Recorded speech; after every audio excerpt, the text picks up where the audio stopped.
The Pirates are halfway through a tough four-series stretch with a chance to muddy the waters for the NL Central right in front of them. That's next on Locked On Pirates.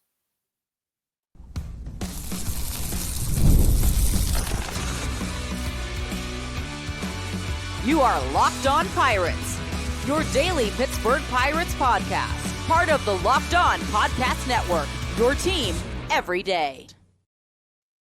This episode is brought to you by the Amazon Fire TV Stick 4K. Turn any TV into your Xbox, no console needed.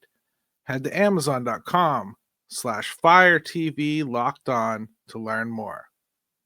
The Pirates just wrapped a 3-3 road swing to the West Coast, and while there's nothing special about going 500 on a trip, there were some very good things we saw on this trip they can take in to this tough week ahead, and we're going to discuss that, along with a couple young bucs who've really piqued my interest, and they're taking off, quite frankly.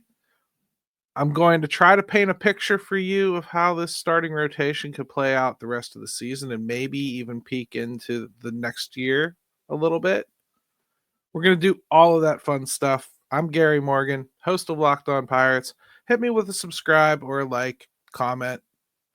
Let's talk about some stuff. All right, Cubs and Padres round out a huge test for the Pirates. Pirates are 6 games back in the division, last in the NL Central, and own the second worst record in the NL. You guys all know this stuff. You don't need me to tell you, I'm sure, but hey, just in case you're just tuning in, and the draft of the NFL somehow signified it's time to watch baseball, and you're parachuting in, these are facts. The Cubs lead the NL Central, but their 17 wins is tied with the Padres, who right this second are third in the NL West. Both of these teams have better offenses. Both of them have some pitching that can take over a game, but both are beatable. The Pirates managed to go 3-3 on their West Coast trip, and they need to do even better in these 2 series at home this week. 6 games is already a lot, but a sweep of the Cubs would muddy this entire division. And taking a series from the Padres, well, it would create some separation in that hotly contested division as well. There comes a point when you've dug too deep a hole, and the Pirates have their heels, in my estimation, right on the edge right now. There's time, and we discussed a little bit in some other shows that there's ways they could improve as the season plays out. We're going to talk about one of them in segment 3 today. There's also a point of no return.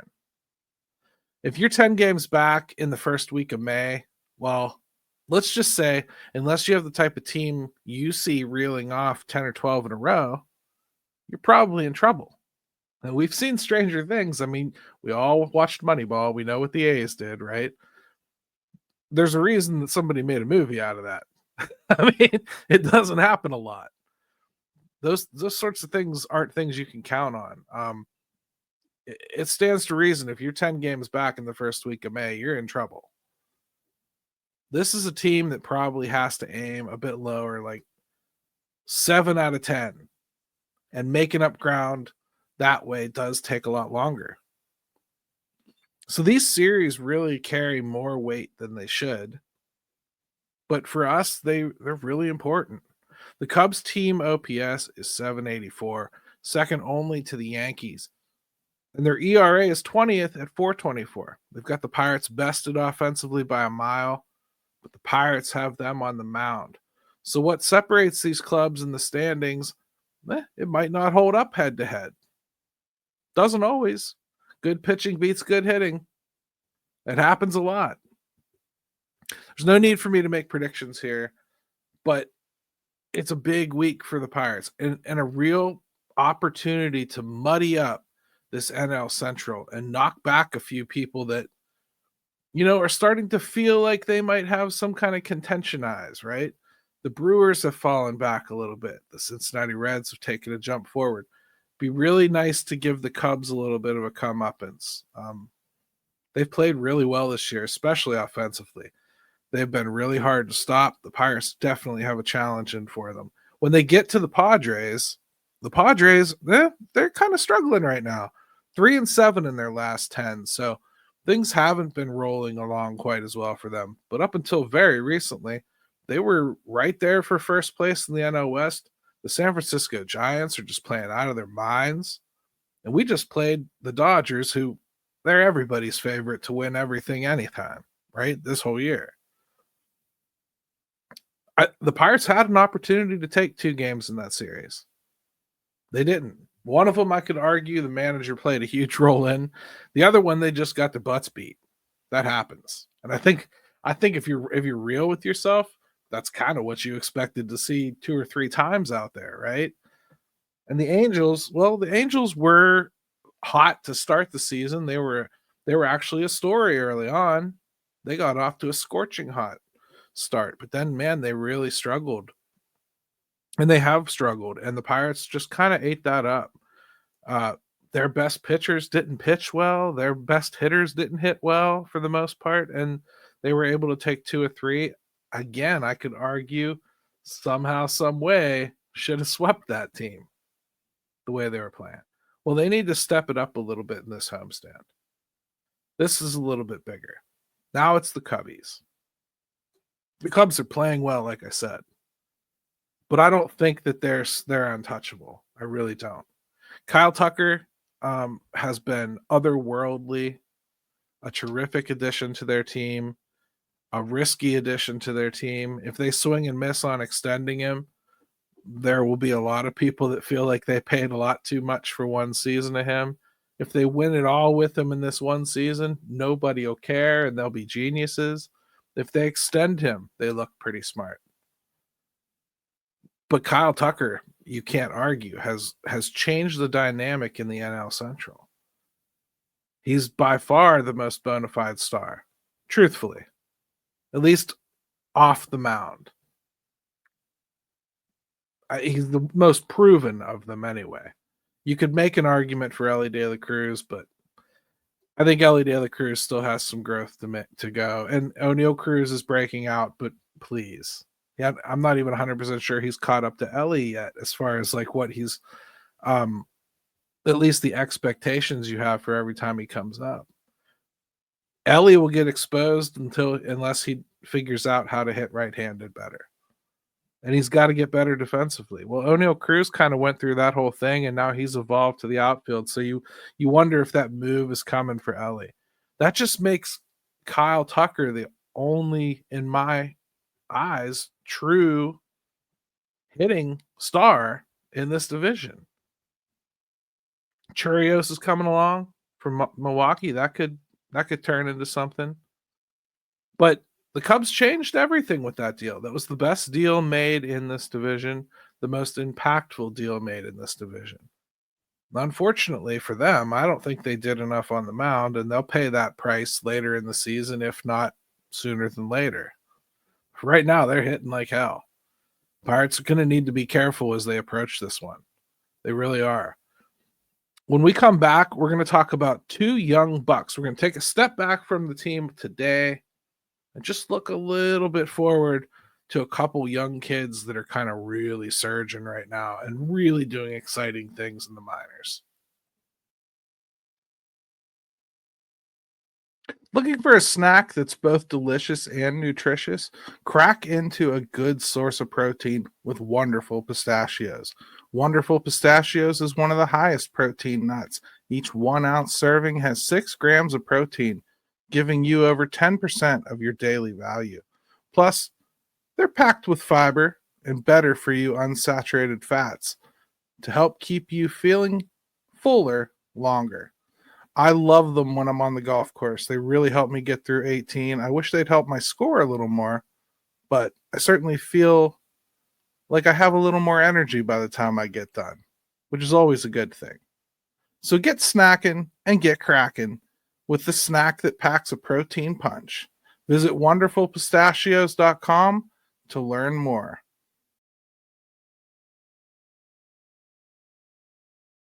All right, welcome back to Locked On Pirates. This is fun for me talking about prospects. Let me know in the comments if you like hearing about prospects. I know to some of you this is a top level show. We should really just be talking about the Pirates, but I feel like here in this market, we really do need to focus a little bit on the prospects. That they are important, even if we don't ever see them play here. They wind up being trade chips or something. It's important to cover them. But if you don't want to hear about them, ultimately I'm here for you. So tell me what you want to hear. Connor Griffin is who we're going to start with. He's off to a tremendous start. It's too early for me to tell you this draft choice is going to rewrite Pirates history. It's too early for me to tell you he's even going to be a star. But he's certainly doing everything he can in Bradenton to show you himself. He's hitting 270 with an OPS of 859. So his surface numbers are certainly good enough. He's done this while learning shortstop, handling it pretty well, mind you, and dominating center field when they play him out there.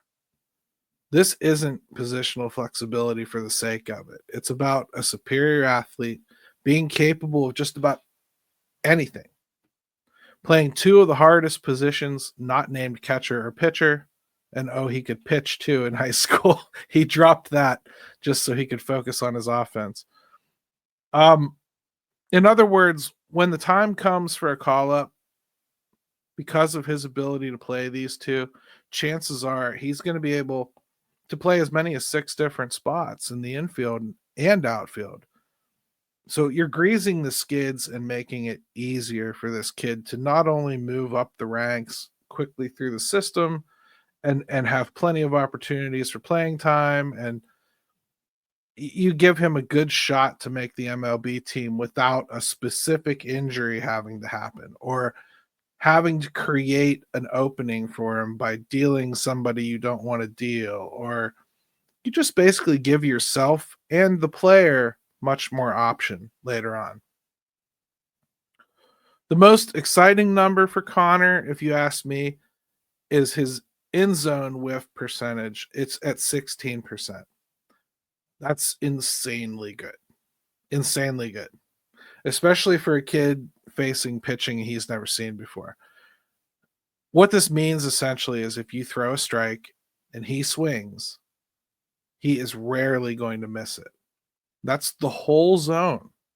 So that means that speaks to his coverage of the strike zone, his ability to make contact on a pitch that he should be able to cover. You know, we're not talking about swing and misses on sliders that break 3 feet out the zone or a two-seamer that comes in at your chest. We're talking about balls in the strike zone. He don't miss them. He's going to move in this system. And if he keeps this up at 19 years old, they'll always be promoting him to a level that he's probably young for. But I fully expect them to challenge him. They challenged Termar, and we saw some of the difficulties he encountered. I think we are going to see them challenge Connor Griffin. And to be fair, Termar never really performed like this at Bradenton, not until he was there for a little bit longer. So I would say Connor's a little bit ahead of where Termar was as far as high school progression goes. The challenge, I think he'll step up to it.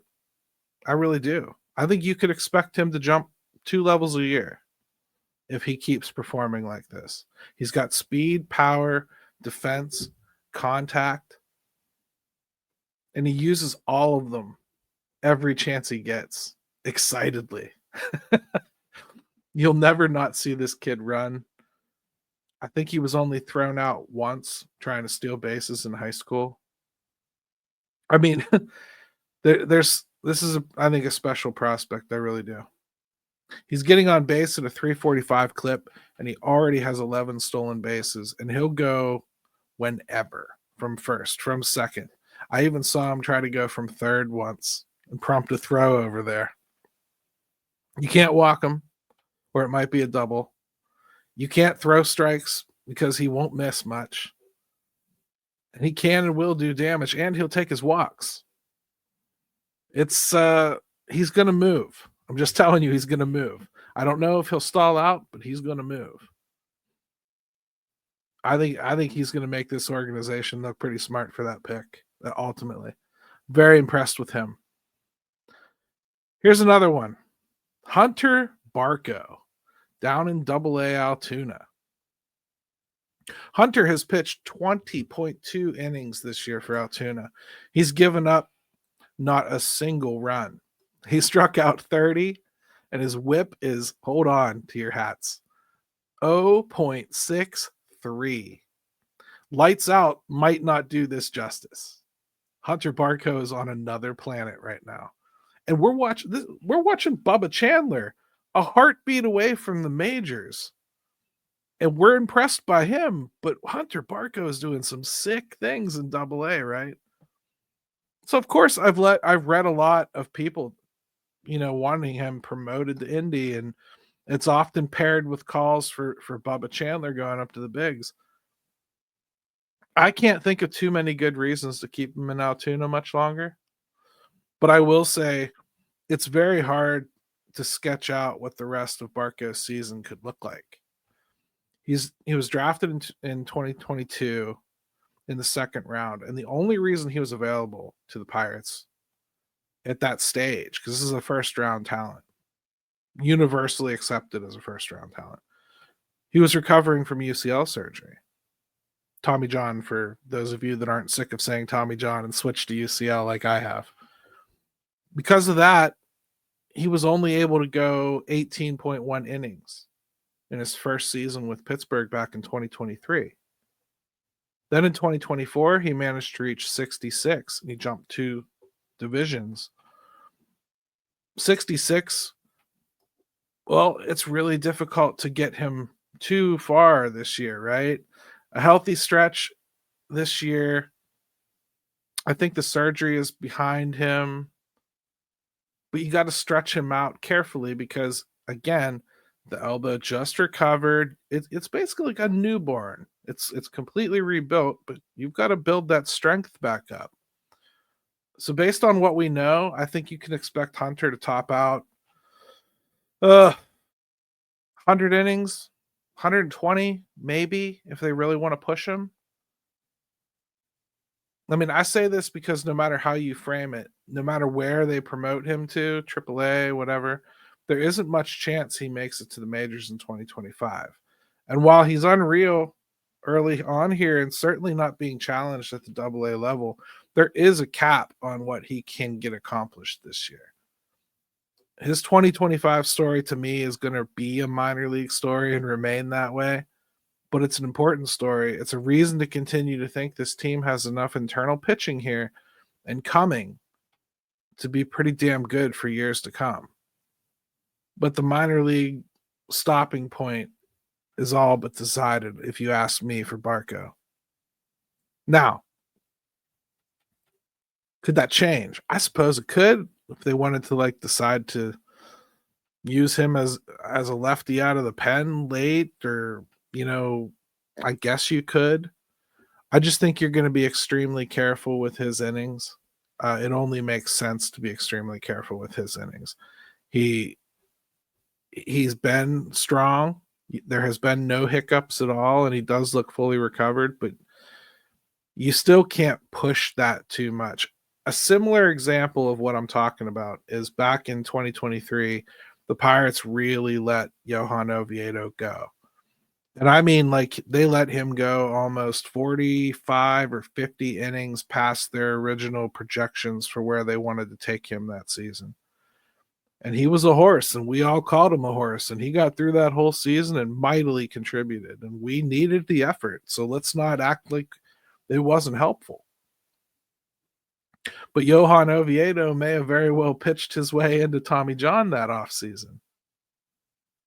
You may very well have pushed him a little too hard, too fast. And I think that's a lesson that you have to learn every now and again. Jared Jones, he's not having Tommy John surgery, but that's a scary elbow issue to have come up there. And it could be argued that maybe he needed a little more handled with kid gloves last year. It's hard to do. There's a balance you have to walk here. You're onboarding kids. You want them to have an impact at this level. Bubba Chandler, we're going to face this with too. He's not going to have as extreme an innings lockup as I just called out for Barco, but he ain't going to get more than like 130 maybe. You know, I think that's about where they'll stop. If you think about it, this kid's only been seriously pitching only. He was a two-sport athlete and a two-way player in baseball when they drafted him. He's only been dedicated to the craft of pitching for about 3 years, fully. So Bubba Chandler, in many ways, his elbow could be fresher, and maybe you do let him kind of go a little bit more. I'm not a doctor. But there's going to be a plan for him, and it isn't going to be let this kid throw 200 innings this year. Hence, the painfully crawling, slow start for him in the minors this year on innings. It's the same recipe they did with Paul Skeens. You can expect the same thing. Let's take another break, and when we come back, let's try to sketch out the future of this starting rotation because it's real interesting.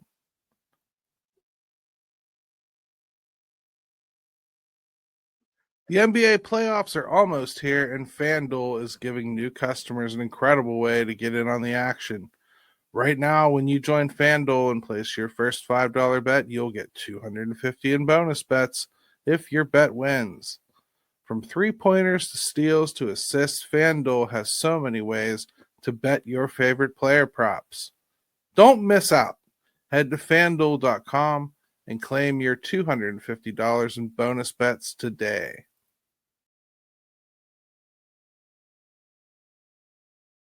All right, welcome back to Locked On Pirates. I think this is going to be a fun look for you, okay? So just put your thinking cap on and try to ride with me. I'm gonna lay out some ground rules before we even get into it, okay? First thing I'm gonna do here is the dumbest thing anyone talking about baseball can do. I'm going to assume health, meaning I'm going to assume guys getting healthy get there and guys pitching now stay that way. Okay. Rather than trying to predict guys getting hurt, let's go ahead and predict everybody gets right and stays right. So right now we have Paul Skeens, Mitch Keller, Carmen Mlodzinski. Hold your arguments about that for now. It's not important. Andrew Heaney and Bailey Falter. That's a decent starting five. We all know the warts. We all know the pain points. We all have our opinions on who's going to come and go first. So just kind of try to shut them down and follow along here. They're in a position to strengthen this rotation, and today that's exactly what I want to sketch out for you. Let's take things in the order I expect them, which is another dumb thing to do. But here we go. Bubba Chandler is looking ready. And I truly believe his call could come any day now. They have him on schedule to be a direct swap with Carmen Mlodzinski in the rotation, and I think that's what we'll see play out. So the rotation, when that happens, will be Paul Skeens, Mitch Keller, Bubba Chandler, Andrew Heaney, and Bailey Falter. Looks better already, doesn't it? And when I say like any day now, I 100% mean any day now. He's gotten up to 70 pitches. He's gone 5 innings. That's right where they had Paul Skeens before they made the call. I think we're probably right there. Doesn't mean they have to, but they could. And if you're one of those people that thinks it has to be Super 2, well, they've shown you now multiple times of all the dumb things this team does, that is not one of them that they care about. They've ignored it with Henry Davis, Paul Skeens, Jared Jones, Carmen Mlodzinski, Henry Davis. Like, how many more do you need to see before you understand that that aspect of things they don't seem to care all that much about? Okay. Maybe O'Neal Cruz is the last one they did that with. And to be honest with you, I think that probably had a lot more to do with them knowing that when he was coming on board, they had a lot of work left to do before this team was going to be competitive. So, yeah, save his year. Anyway, let's get back to pitching. Now, Jared Jones is likely to be starting to throw again here really soon. And as it comes to the starters returning from injury, he's going to be the first up if everything goes well. There would be almost no doubt he'd replace Bailey Falter in the rotation, if only because he'd be the low man on the totem pole, right? But we've only seen one side of Andrew Heaney so far. And he does have bullpen experience. If he's going like he is right now, well, this is not going to be a debate. If he regresses and kind of returns to what he normally is, well, Bailey probably gets stronger as the year goes on, as he tends to. Well, then maybe you make a different decision there. But for now, I'm going to leave Heaney in there, and I'm going with Paul Skeens, Mitch Keller, Jared Jones, Bubba Chandler, and Andrew Heaney. I'm seeing this probably sometime in June, maybe even early July. I think that could be your starting five at that point if everybody's healthy. From there, you have Harrington, who you hope continues to improve in AAA. You've got Johan Oviedo, who suffered a setback in rehab, but still should make it back before the end of this season. And there's a chance that Andrew Heaney would be dangled at the deadline to make room for one of those. And even if they don't look ready, they still have Bailey Falter to fall back on. In fact, I almost see no way that Andrew Heaney isn't dealt at the deadline. It just feels like they're going to have to make room. And he's really their only rental that you could really deal if you wanted to go that route. Anyways, if I were to move him out of that lineup, then you would have Paul Skeens, Mitch Keller, Jared Jones, Bubba Chandler, and Johan Oviedo, who should have about 50 or 60 innings to give this year, maybe, if he comes back sometime in August. And that could really be a boost in the arm. And then when you get to the playoffs, you probably don't even need a 5-man rotation. If you get to the playoffs, which, come on, let's really dream. Anyway, there's no lefties in that setup, but all 5 of those are big arms. So that's this year. And then the off season, it gets interesting again because you got Harrington and Barco, Solometo, Sullivan, who a lot of people forget about, Mike Burrows, a lot of people aren't mentioning.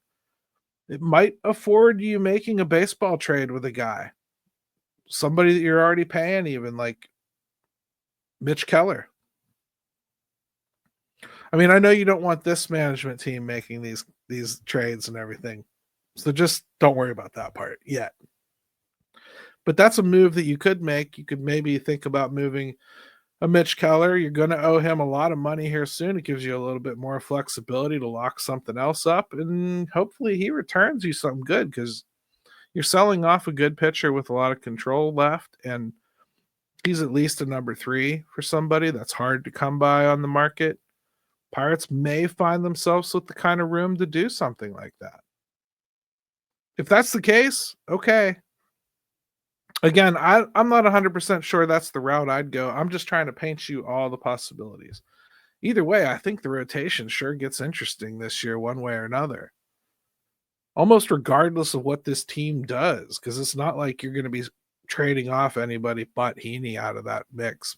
Maybe Bailey Falter, if you so chose to. I'd hesitate on that until I was really sure about Barco, if only because Bailey Falter is a lefty that you have control of, and it's something this team's going to have to buy. And I'd like to keep that shopping list as small as possible because I don't trust them to go buy it. So if I think they're going to need a lefty starter, or if I'd even just like to have one, I'd rather keep the devil I know than go out and keep hunting every single year. Although they are good at it, you got to give them that. They could pick somebody off the board I've never even heard of, and he could be awesome, right? That's all I got for you this week, everybody. I think it's a good one, or today, not this week. Jeez, I'm going to be back like 3 or 4 more times this week. I hope the overlords aren't listening to that one. Thank you for making Locked On Pirates your first listen today. For your second listen, Check out the all-new Locked On MLB Game Night. Every game, every night, all season long. Get local analysis on a national scale. Find MLB Game Night on Locked On MLB on YouTube or wherever you listen to podcasts.